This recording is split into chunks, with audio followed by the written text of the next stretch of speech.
Jalup jatend piny Gachagua ochiko migao mar lowo mondo oduok ne mbalariany ma Kenyatta lowo ma osebedo ka kelo ywaruok. Gino mabende ne omiyo jatend mbalariany no Paul Wainaina ochung tich.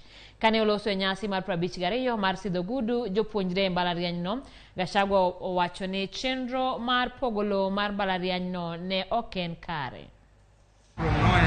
E weche ma osebedo kaluoro lowo mane ochiwne migepe ma pinje ma oko machiwo thieth e pachoka, jalup jatend piny Gachagua owuok oko kendo chiko migao mar lowo oduok ne mbalariany ma Kenyatta lobno. We have hence instructed the Ministry of Lands to cancel those allocations and reinstate the lands to Kenyatta University.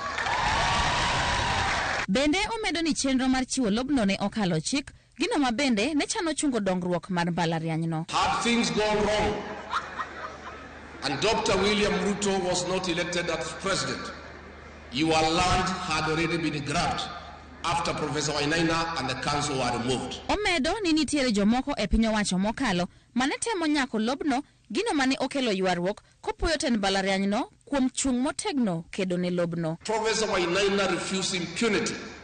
He refused to cooperate in allowing people in the previous administration to grab land for this university. Gachagua bende ne okawo thuolo mar kwayo ng'uono kuom jatend skundno Patrick Wainaina kaluwore ni ne ochunge tich kotenore gi weche lowo no. Professor Wainaina and the Senate, on behalf of the government of the Republic of Kenya and the political leadership, we want to apologize to you and your family and the Kenyatta University fraternity for the humiliation that you are accorded for standing firm to refuse the land of Kenyatta University. Gachagua okwayo jotend riwruoge piny owacho obeda kicha kendo orit kuonde go magin mag jopiny ka osingo ni piny owacho biro tiyo machiegni kodgi. I want to say and I want to challenge all of those given the responsibility to run our institutions. Please be firm. Never be intimidated to do the wrong things.